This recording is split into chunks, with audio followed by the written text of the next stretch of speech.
Good morning, everyone. I would like to extend my best wishes to everyone and especially the brothers and sisters of the farming community on this day of Kisan Diwas. We also commemorate this day as Kisan Diwas as it is the birth anniversary of Sri Chaudhary Charan Singh Ji. As much as I am proud of the fact that India is food self-sufficient, I am also worried about the fact about what is the status and the state of the people who have made us food self-sufficient. You are right, I am talking about our brothers and sisters in the farming community. As you are aware that 65% of India's working population, or if I may say the employment, comes from the agricultural sector. But needless to say, this has been the sector over the past decade which has been suffering and which has been facing the highest neglect. We also must appreciate and accept the fact that the major contributor to our GDP, on which we keep fighting every single day, comes from the agricultural sector. We also have to realize that this sector has been going through a trauma for the last 1 decade. Successive governments have tried their best, but due to lack of intent, if I may take the liberty to say, and the lack of a scientific rationale behind any implementation plan, has brought little or negligible change in the quality of life of the farming community. Over the last decade, the farming community has gone through excessive trauma. Especially over the last 3 to 4 years, the agricultural sector and the farming community has been exposed to some real-time policy shocks. Let us examine the situation as to what and which community in India had to take the worst beating in cases of demonetization, in cases of lapse of the direct benefit transfer program, although the establishment and the current administration has been beating drums of its success.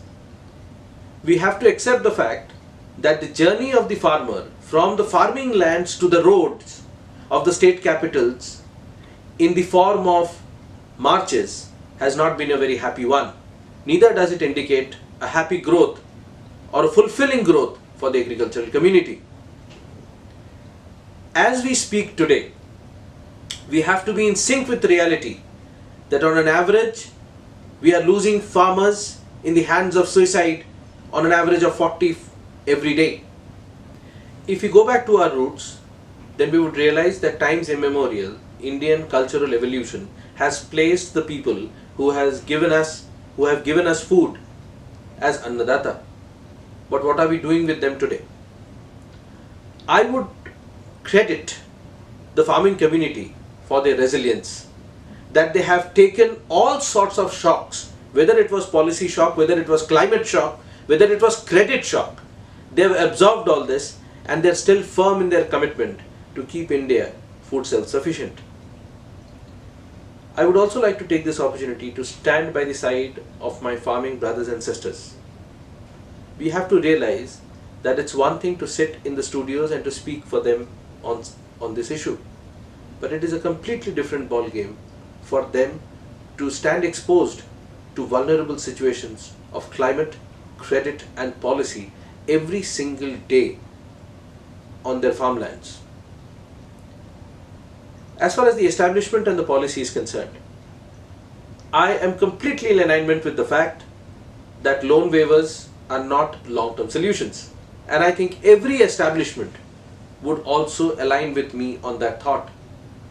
But I do not agree when I hear economists saying that loan waivers should absolutely be done away with. For me, the priority is that if there is anything that I can do to save my farmer brother and sister rushing towards the fatal podium of suicide, any step would be justified. And hence, I do agree with certain establishments and governments that loan waiver is the short-term policy or the short-term favorable policy for farmers. At the same time, I am appalled by the fact that there is an absolute absence of intent to work out a scientific and a logistical way for the farmers to get better support prices for their product. We off and on keep hearing that the total input cost of a farmer's cultivation is much more than the total cost that they get after the produce is harvested and is marketed. Just imagine what a plight of our brothers and sisters in the farming community would be in that scenario. Professor M.S. Swaminathan had submitted a report to the Government of India, which is also commonly known as the Swaminathan report, which talks of scientific rationalization of distribution mechanisms like e-mandis and Kisan mandis, talks of direct benefit transfer to the farming community. He also talks in his report to deal with scientific adaptation of crop in cycles, and last but not the least, he looks at credit management for farmers. I think not only we have to realize that farmers are not exposed only to credit facilities being taken from banks and non-banking financial companies, NBFCs, but we also have to realize that there is a great amount of farmer credit that is coming from private money lenders. Any short-term loan waiver deals with the banking structure and the kind of loans that they have taken from banks, whereas we have to realize that the vulnerability and the risks that a farmer is exposed is even more when he is actually taking a credit from the private money lenders. We have to therefore sit down along with our brothers and sisters of the farming community and give them an opportunity to be heard, and a solution needs to be worked out wherein we are able to decrease the amount of risks that our farming community brothers and sisters are exposed to, and hence allow agriculture as a sector to take dominance which it used to have.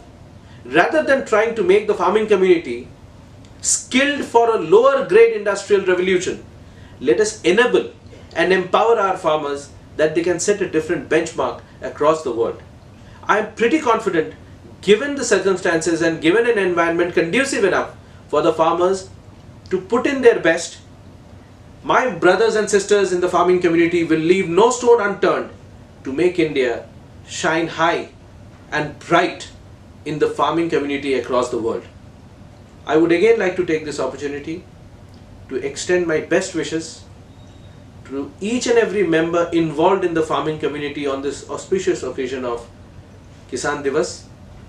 And I want every one of us, each one of us who is listening or seeing this video, to solemnly pledge that we would not leave any stone unturned to do anything to help our brothers and sisters in the farming community. Because if farming community and agriculture as a sector shines, India will leap towards the developed economy status. Thank you and Jai Hind.